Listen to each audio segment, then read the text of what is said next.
الحمد لله رب العالمين والعاقبة للمتقين والصلاة والسلام على سيد المرسلين وعلى آله وأصحابه وأزواجه وعترته أجمعين أما بعد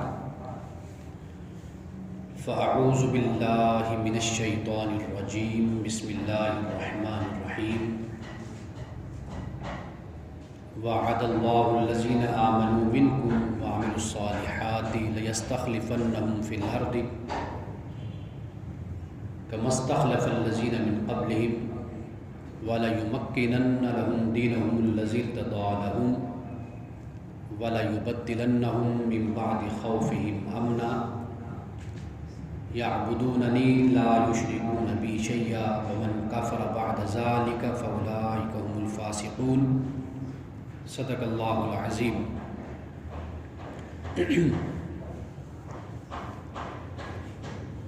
حاضرین محترم، آج خلیفہ راشد، خلیفہ اول سیدنا ابو بکر صدیق رضی اللہ تعالی عنہ کا یوم وصال ہے۔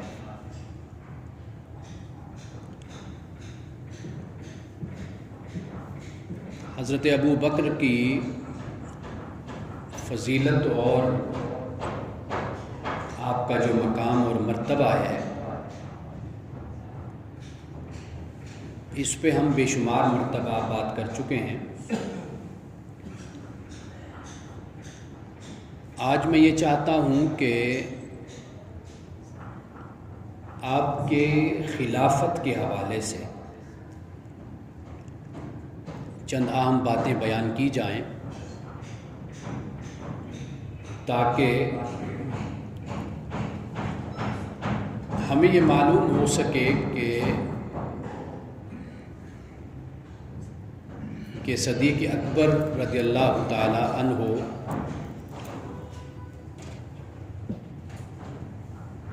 کا دور خلافت اور بحیثیت حکمران، بحیثیت خلیفہ،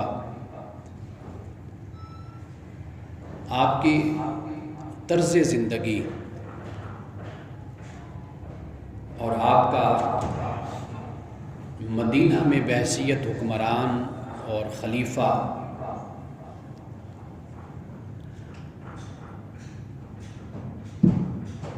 زندگی آپ کیسے بسر آپ کرتے تھے، اور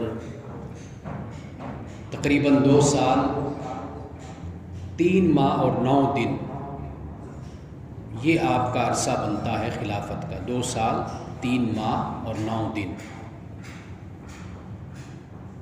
تو یہ جو تقریباً کوئی 2.25 سال کا جو عرصہ ہے، اس میں آپ نے جو زندگی گزاری بحیثیت خلیفہ کے، خاص طور پر ایک بات بڑی اہم ہوتی ہے، وہ بات یہ ہے کہ آپ کی زندگی گزارنے کا طریقہ کیا تھا۔ اس لیے کہ سب سے بڑا مسئلہ یہی ہوتا ہے کہ جب بھی کسی شخص کے پاس کوئی عہدہ اور منصب، کوئی حکومت کا سرکاری کسی کے پاس آتا ہے، تو سب سے پہلے اس کا جو لائف سٹائل ہوتا ہے، زندگی گزارنے کا طریقہ، وہ تبدیل ہو جاتا ہے۔ وہ آپ بھی جانتے ہیں، میں بھی جانتا ہوں کہ ہمارے معاشرے میں ایسا ہی ہوتا ہے کہ ایک شخص کہ جو ایک عام انسان کی زندگی گزار رہا ہوتا ہے، جیسے کوئی ذمہ داری اس کو سرکاری طور پر دی جاتی ہے، کوئی عہدہ اور منصب اس کے پاس آتا ہے، آپ جانتے ہیں کہ سب سے پہلے جو تبدیلی رونما ہوتی ہے وہ اس کے طرز زندگی میں تبدیلی رونما ہوتی ہے، اس کے لائف سٹائل میں۔ پھر وہی شخص جب وہ اس عہدے سے محروم ہوتا ہے، جب وہ عہدہ اس کے پاس نہیں رہتا، آپ دیکھیے کہ پھر وہی زندگی اس کی عام لوگوں کے ساتھ ہی گزرتی ہے اس کی۔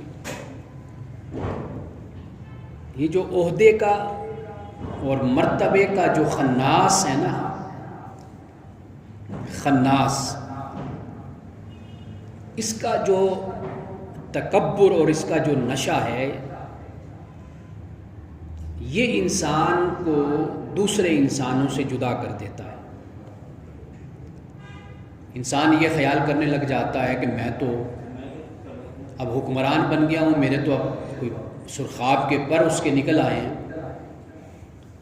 وہ لوگوں میں بیٹھنا اٹھنا، لوگوں کے ساتھ وقت گزارنا، اس کو کسر شان خیال کرتا ہے، اپنی شان کے خلاف سمجھتا ہے کہ میں اب کچھ بن گیا ہوں۔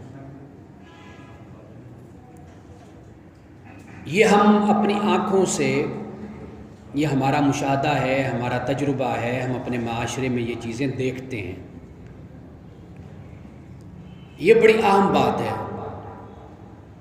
کہ در حقیقت وہ صحیح حکمران ہوتا ہے کہ جس کی طرز زندگی حکومت سے پہلے اور حکومت کے بعد اس میں کوئی فرق نہ ہو، جس کے اساسوں میں کوئی فرق نہ پڑے، جیسے وہ خلافت سے پہلے ہو تو خلافت کے بعد بھی ویسا ہو، بلکہ اس کے اساسوں میں، بینک بیلنس میں، اس کی زمینوں میں، اس کے مال اور دولت میں حکومت کے بعد کمی ہو، زیادتی نہ ہو۔ یہ سب سے بڑی بات ہے۔ اس دنیا میں یا تو 4 خلفائے راشدین تھے، یا پھر سیدنا عمر بن عبدالعزیز رضی اللہ تعالیٰ عنہ جو اموی خلیفہ تھے،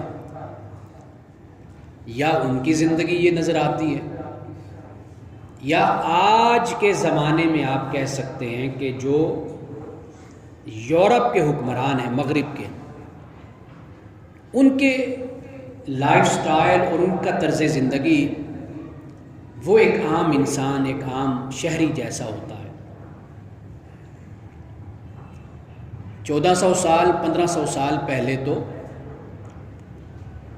خلفائے راشدین کا جو طرز زندگی تھا، زندگی گزارنے کا جو طریقہ تھا، ایک عام انسان کی طرح تھا۔ میں بتاؤں گا آپ کو آگے جا کر، ایک عام انسان کی طرح۔ یا پھر تاریخ یہ بتاتی ہے کہ حضرت عمر بن عبدالعزیز، ان کا دور حکومت کوئی 2 سال تک رہا، پھر آخر میں ان کو زہر دے کر ان کو شہید کر دیا گیا، کیونکہ انہوں نے بادشاہوں سے، شہزادوں سے سب کچھ واپس لے لیا تھا۔ انہوں نے کہا تھا کہ یہ تمہاری جاگیر نہیں ہے، تمہاری جائیداد نہیں ہے کہ تم اس کو اپنے قبضے میں رکھو، یہ تو عوام کا، رعایا کا سب کچھ ہے۔ وہ جو انہوں نے اپنے شاہی خزانوں کو بھر رکھا تھا، وہ سب کچھ وہاں سے لیا، اور ایک عام انسان کی زندگی سیدنا عمر بن عبدالعزیز نے گزاری، اور ان کو بھی پھر ان خلفائے راشدین کے سلسلے میں ان کو شامل کیا جاتا ہے۔ تو سب سے بڑی بات کہ اگر حکمران کا طرز زندگی اگر اس کا سادہ ہو اور عام انسان کی سطح کا ہو، تو وہ حکمران کبھی ظالم نہیں ہو سکتا، وہ ظالم کبھی نہیں ہو سکتا، وہ ہمیشہ عدل و انصاف کرنے والا ہوگا۔ یہ وہ بات ہے کہ جو آج میں چاہتا ہوں کہ میں اس پر بات کروں۔ سیدنا ابو بکر صدیق رضی اللہ تعالی عنہ کہ دور خلافت میں جو زندگی کا انداز تھا آپ کا، وہ میں رکھوں سامنے۔ سب سے پہلی بات تو یہ یاد رکھیے کہ خلفاء کا جب چناؤ ہوا، انتخاب ہوا، تو کسی خلیفہ نے بھی اپنے آپ کو پیش نہیں کیا کہ جی مجھے آپ حکمران بنائیں، مجھے خلیفہ بنائیں۔ یہ صحابہ کا، امت کا اتفاق تھا، اجماع تھا، کنسنسس تھا، جس کی بنیاد پر بنایا گیا۔ یا مجلس شورا کا اصحاب شورا جو تھے ان کا اتفاق ہوا، وہ سیدنا ابو بکر صدیق ہوں، سیدنا فاروق اعظم ہوں، سیدنا عثمان غنی ہوں، یا سیدنا علی المرتضیٰ رضی اللہ تعالی عنہم، ان تمام کو انہوں نے اپنے آپ کو آگے بڑھ کر نہیں کہا کہ جی یہ ذمہ داری ہمیں دیجیے آپ، بلکہ امت نے ان پر اتفاق کیا۔ اصحاب شورا نے، مجلس شورا نے اتفاق کیا کہ ان کو حکمران ہونا چاہیے، ان کو خلیفہ ہونا چاہیے۔ قرآن مجید کی جو آیت کریمہ میں نے تلاوت کی ہے نا، سورۃ النور کی، اس میں اللہ تعالیٰ نے یہی فرمایا کہ اللہ نے تم میں سے جو ایمان لائے اور عمل صالح کرنے والے جو ہیں نا، اللہ کہتا ہے کہ ان سے اللہ نے وعدہ کیا ہے کہ زمین میں ان کو خلافت، اقتدار، حکومت ان کو عطا کرے گا، ایمان اور عمل صالح، ایمان لانے والا اور عمل صالح کرنے والا، مخلوق خدا کا بھلا سوچنے والا، مثبت اور تعمیری کام اور خدمت کے کام کرنے والا، اس کو اللہ تعالیٰ زمین میں خلافت عطا کرے گا۔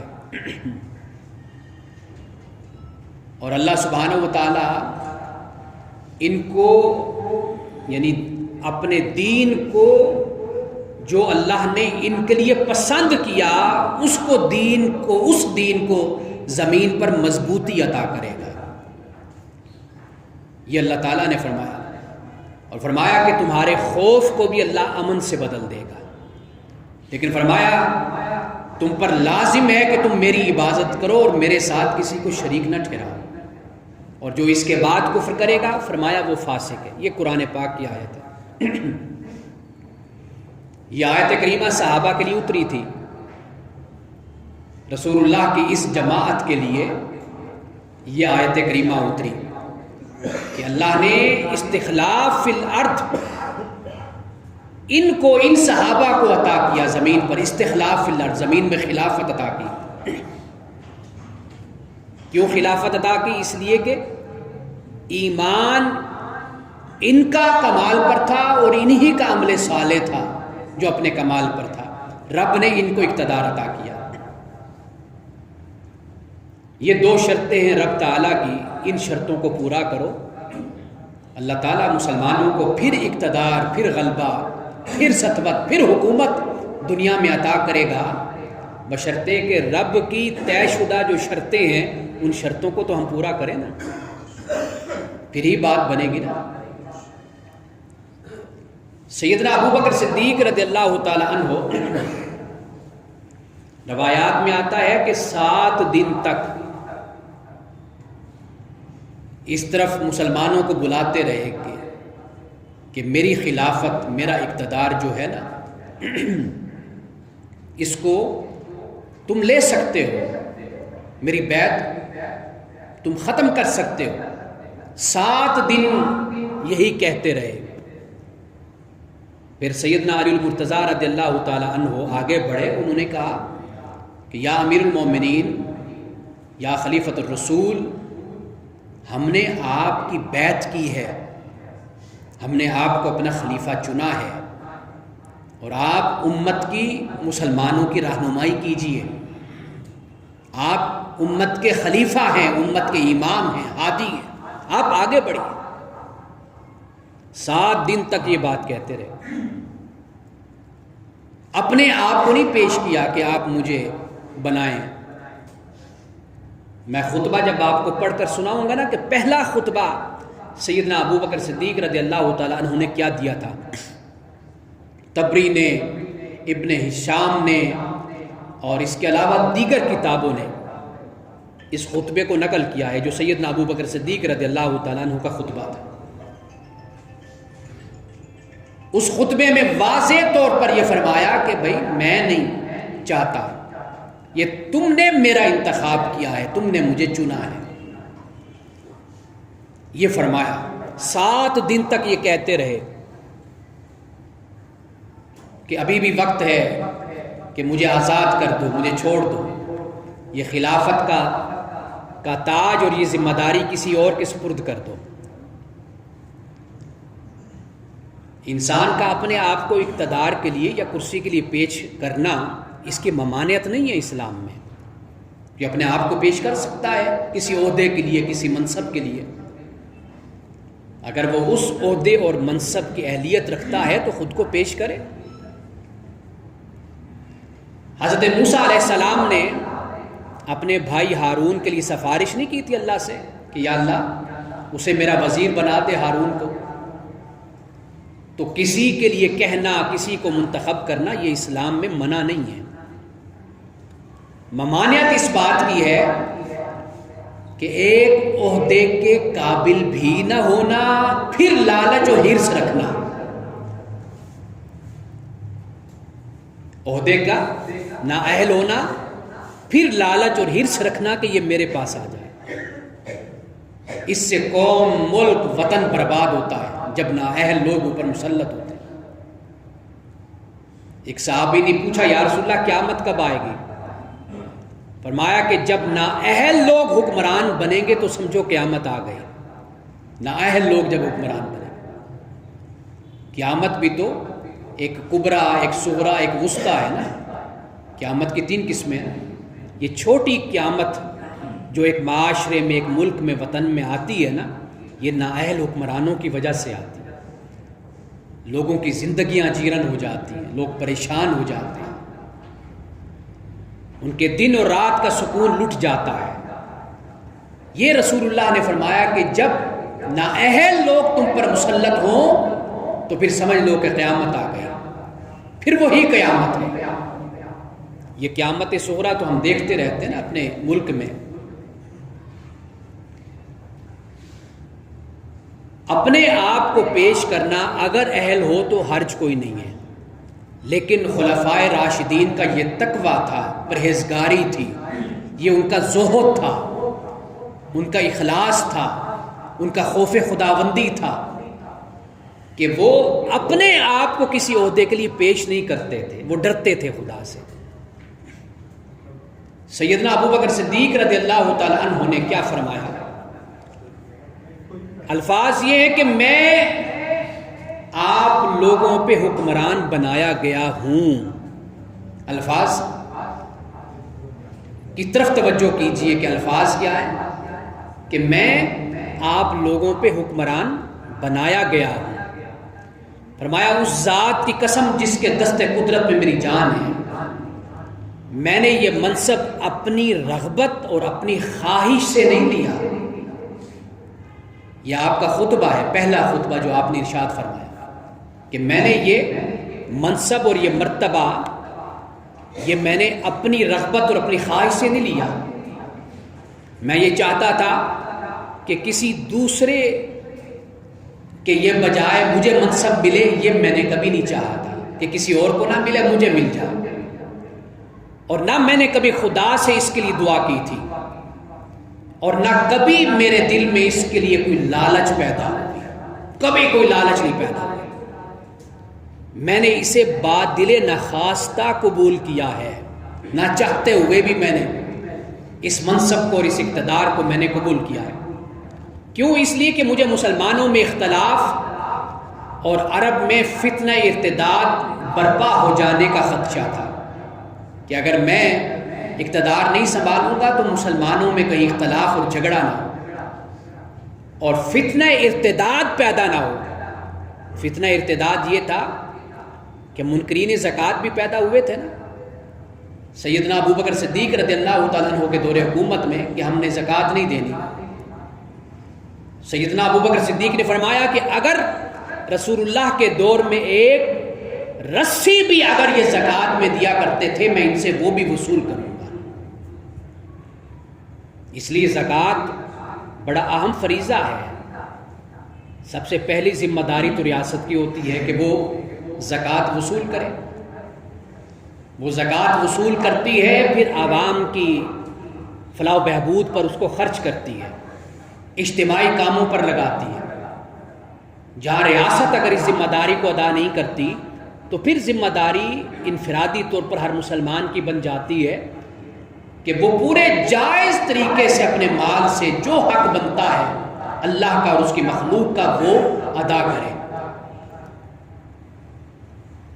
یہ آپ نے فرمایا منکرین زکوٰۃ اور فتنہ ارتداد کے خلاف.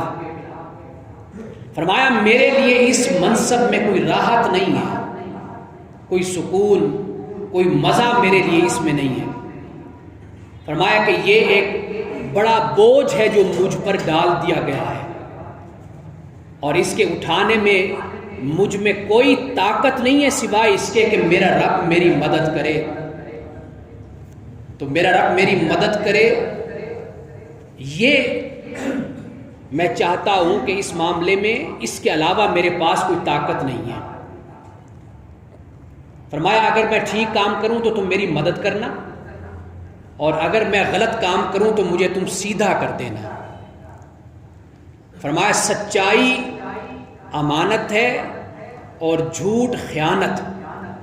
تمہارے درمیان جو کمزور ہے وہ میرے لیے طاقتور ہے، اور جو تمہارے درمیان طاقتور ہے فرمایا وہ میرے لیے کمزور ہے.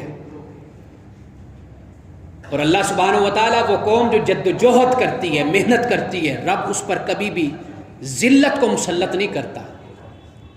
اور فرمایا کہ جو قوم فحش میں، فحاشی میں، عریانی میں، بدماشی میں مبتلا ہو جاتی ہے تو اللہ سبحانہ و تعالیٰ اس پر مصیبت کو مسلط کر دیتا ہے. اللہ کی طرف سے پھر مصائب اور آلام آتے ہیں. یہ آپ کا خطبہ ہے. فرمایا جب تک میں اللہ کی اطاعت کروں تم میری اطاعت کرنا، اور جب میں اللہ کی اطاعت نہ کروں تو تم پر کوئی لازم نہیں ہے کہ تم میری اطاعت کرو. اب یہ خطبہ ہے سیدنا ابو بکر صدیق رضی اللہ تعالیٰ عنہ کا. مختصر سی گفتگو ہے لیکن اسلام کی تعلیم کا نچوڑ ہے. اگر کوئی آج سیاست سیکھنا چاہتا ہے تو سیدنا ابو بکر صدیق رضی اللہ تعالیٰ عنہ کے اس خطبے سے سیکھ سکتا ہے. اپنی اصلاح کرنا چاہتا ہے، بلکہ ہر حکمران اپنے دفتر میں، اپنے گھر میں سیدنا ابو بکر صدیق کے اس خطبے کو لگا کر رکھے کہ کیا آپ نے فرمایا. فرمایا یہ میرے لیے کوئی راحت کا منصب نہیں ہے، سکون کا نہیں ہے، یہ تو امتحان ہے، آزمائش ہے رب کی طرف سے. انسان پر جو ذمہ داری ڈالی گئی ہے، خدا کا خوف رکھنے والا اور احتساب، حساب و کتاب کا تصور رکھنے والا کبھی بھی غافل نہیں ہو سکتا اس بات سے. اسے اس بات کا اگر یقین ہے کہ رب کی بارگاہ میں حاضر ہو کر اس نے حاضری دینی ہے تو یہ بہت بڑا کام ہے. ہم تو انجوائے کرتے ہیں نا عہدے کو، منصب کو، مرتبے کو. ہمارے ہاں تو ایک عہدہ ہوتا ہے اور 10,000 اس کے امیدوار ہوتے ہیں. ہم یہ تو دیکھ رہے ہیں کہ وہ مرتبہ ہے، لیکن ہم یہ نہیں دیکھ رہے کہ اس کی ذمہ داری کتنی بڑی جو ہم پر ڈالی گئی ہے. یہ وہ بات ہے کہ جو خلفائے راشدین کو، سیدنا ابو بکر صدیق رضی اللہ تعالیٰ عنہ کو اس بات سے دور کرتی تھی. ڈر لگتا تھا کہ اتنی بڑی ذمہ داری لی جائے، پوری امت کا بوجھ، مسلمانوں کا بوجھ اپنے سر پہ اٹھا لیا جائے. کوئی انسان رات کو بھوکا سوتا ہے، آسمانوں پر خدا ہے نا، رب ہے وہ، اس نے زمین پر سارا رزق مہیا کر دیا ہے، سارا رزق مہیا ہے، وہ رب ہے. اس نے پانی، اس نے خوراک، اس نے وسائل زمین پر اتنے مہیا کر دیے ہیں کہ اگر ان کی منصفانہ تقسیم ہو تو زمین پر کوئی بھوکا نہ رہے، کوئی پیاسا نہ رہے، کوئی ننگا نہ رہے، ہر شخص کو لباس ملے اگر خدا کے دیے ہوئے رزق کو برابر تقسیم کیا جائے، لوگوں تک پہنچایا جائے. خدا نے تو مہیا کر دیا. اب اس کے بعد ذمہ داری پھر حکمرانوں کی ہوتی ہے کہ کہ وہ خدا کے اس دیے ہوئے رزق کو اس طرح تقسیم کریں کہ زمین پر پھر کوئی شخص بھوکا نہ سوئے۔ اگر کوئی بھوکا سوتا ہے، حکمران کو یہی تو پریشانی ہوتی ہے۔ سیدنا فاروق اعظم رضی اللہ تعالیٰ عنہ فرماتے ہیں نا، اگر دریائے فرات کے کنارے رات کو کتا بھی بھوکا سو گیا، کل قیامت کے دن عمر سے سوال ہوگا، عمر تیرا دور اقتدار تھا اور تیرے دور اقتدار میں کتا بھوکا سویا، بھوکا رہ گیا۔ ایک روایت میں تو یہاں تک آتا ہے کہ پگ ڈنڈی پہ چلتے ہوئے وہاں پر کوئی جگہ اونچی نیچی ہو جاتی ہے جس سے انسان کو دھکا لگتا ہے، ٹھوکر لگتی، انسان گر جاتا ہے۔ سیدنا فاروق اعظم سے ایک روایت یہ بھی منقول ہے، آپ نے فرمایا کہ اگر کسی جگہ پر کسی شخص کو ٹھوکر لگی سڑک سے اور وہ گر گیا تو کل قیامت کے دن عمر سے سوال ہوگا، عمر تیرے دور اقتدار میں وہ شخص ٹھوکر لگنے سے کیوں گرا تھا؟ یعنی سڑکوں کو بنوانا اس طریقے سے بنوانا کہ لوگوں کا نقصان نہ ہو، یہ بھی حکمرانوں کی ذمہ داری ہوتی ہے، یہ بھی ان کا کام ہوتا ہے۔ لیکن ایک بات یاد رکھیے، یہ بھی حدیث پاک ہے کہ رسول اللہ نے فرمایا کہ اعمالکم عمالکم، تمہارے اعمال تمہارے حکمران ہوتے ہیں، تمہارے اعمال تمہارے حکمران ہیں۔ یہ رسول اللہ نے اپنی حیات مبارکہ میں کہ جب آپ ریاست مدینہ کو آپ نے جب وہ ریاست بنی، آپ حکمران بنے، آپ نے کیا فرمایا؟ اعمالکم عمالکم۔ چھوٹی سی حدیث ہے، اس کو یاد کر لیجئے، یہ حدیث زندگی بدل دے گی۔ اعمالکم عمالکم، تمہارے اعمال تمہارے حکمران ہوتے ہیں، تمہارے حکمران تمہارا آئینہ ہوتے ہیں۔ اگر تم نے اپنے کردار کو دیکھنا ہو تو اپنے حکمرانوں کو دیکھا کرو، تمہیں پتہ چل جائے گا تم کس کردار کے مالک ہو۔ اگر حکمران اچھے ہیں تو تم اچھے ہو، اگر حکمران برے ہیں تو اپنے آپ کو دیکھو کہ تم برے ہو تو تمہارے حکمران برے ہیں۔ حجاج بن یوسف کو جب لوگوں نے کہا نا کہ بھئی تم بڑے ظالم ہو، ظلم کرتے ہو، اور لوگوں نے، رایا نے، عوام نے حجاج بن یوسف کہ جس نے اپنی تلوار سے سینکڑوں لوگوں کو قتل کیا تھا، جب وہ مرا معلوم نہیں کتنے گمنام لوگ جیلوں میں پڑے ہوئے تھے، بیچارے گل سڑ رہے تھے۔ وہ ایسا ظالم حکمران تھا، لوگوں کو اٹھا کر جیلوں میں ڈال دیا، قید خانوں میں ڈال دیا۔ کس بنیاد پر ڈالا؟ حکومت کی مخالفت پر ڈال دیا، خلیفہ کی مخالفت پر ڈال دیا، ظلم کی حد کر دی اس نے۔ جب لوگوں نے کہا کہ تم بڑے ظالم ہو، ذرا دیکھو سیدنا ابو بکر صدیق کو دیکھو، عمر فاروق کو دیکھو، عثمان غنی کو دیکھو، علی المرتضیٰ کو دیکھو، اس نے بڑا تاریخی جواب دیا تھا۔ اس نے کہا تھا کہ اگر تم عبداللہ ابن مسعود بن جاؤ، اگر تم صحابی رسول بن جاؤ، تمہارا کردار ان جیسا ہو جائے تو میں بھی تمہارے لیے ابو بکر بن جاؤں گا، میں تمہارے لیے عمر بن جاؤں گا، عثمان بن جاؤں گا، علی بن جاؤں گا، جیسے تم ہو ویسا میں ہوں۔ اعمالکم عمالکم، تمہارے اعمال تمہارے حکمران ہیں، یہ رسول اللہ نے فرمایا۔ ہم اصلاح کا آغاز دوسرے سے شروع کرنا چاہتے ہیں، ہمارا مسئلہ یہ ہے، ہم اصلاح اور نیکی کی توقع دوسرے سے رکھتے ہیں۔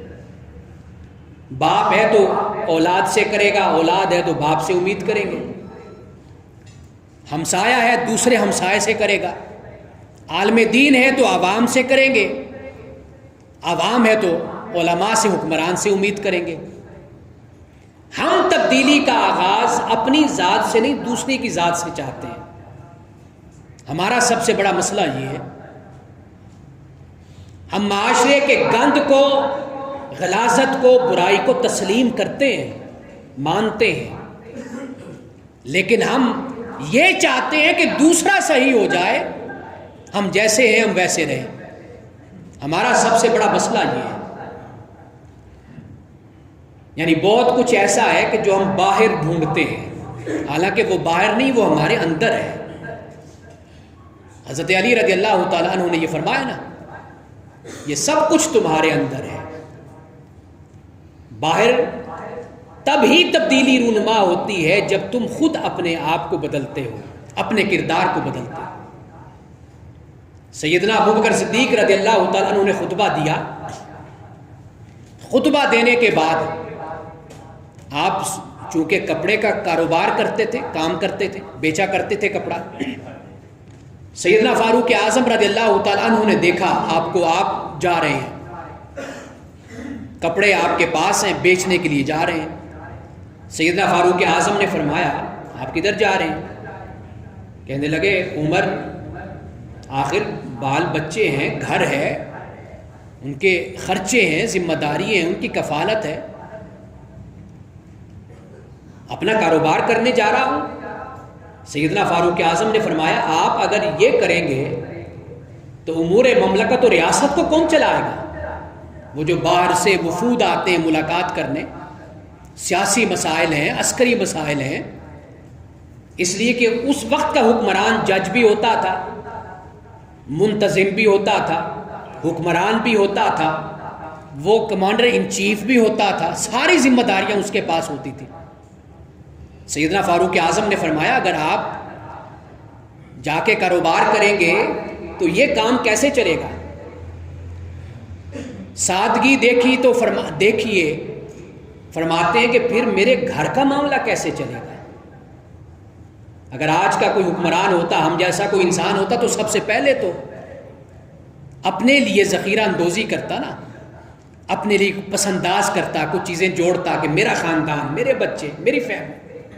کہا کہ بھائی عمر میرا گھر کیسے چلے گا؟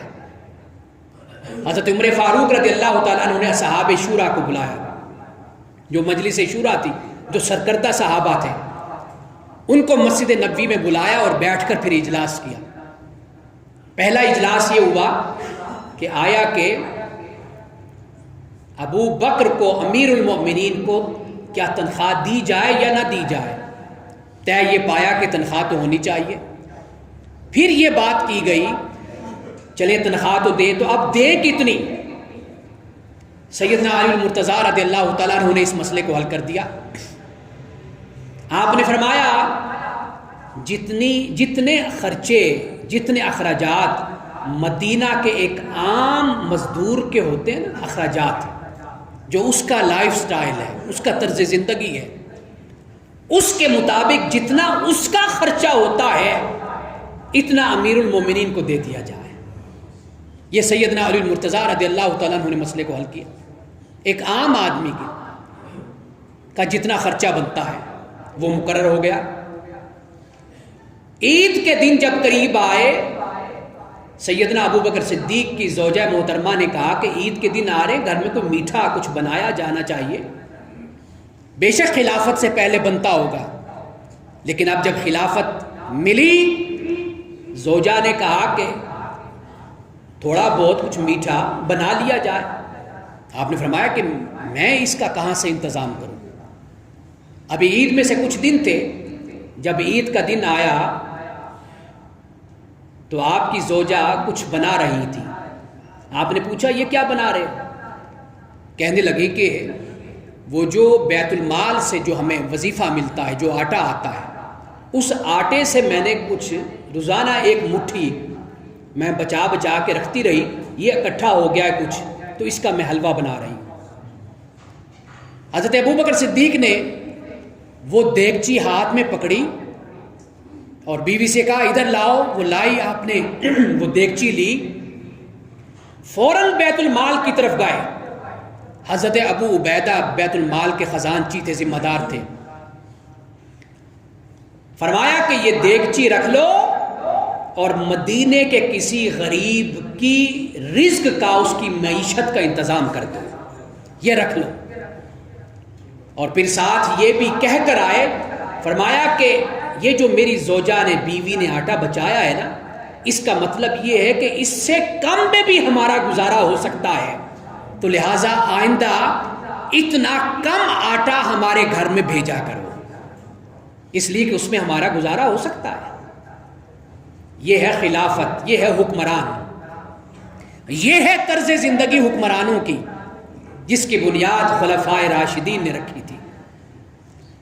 سیدنا ابو بکر صدیق رضی اللہ تعالیٰ عنہ نے اپنی وصیت میں بلا کر اپنے خادم کو یہ فرمایا تھا کہ میرے اثاثے کتنے بنتے، ایسٹ میرے کتنے ہیں، یہ بتاؤ جو قرضہ میں نے بیت المال سے لیا تھا کیا وہ قرضہ اس میں ادا ہوتا ہے؟ خادم نے کہا جی وہ ادا ہو جاتا ہے۔ فرمایا پھر میرے وہ اثاثے بیچ دو اور بیت المال کا قرضہ ادا کر دو۔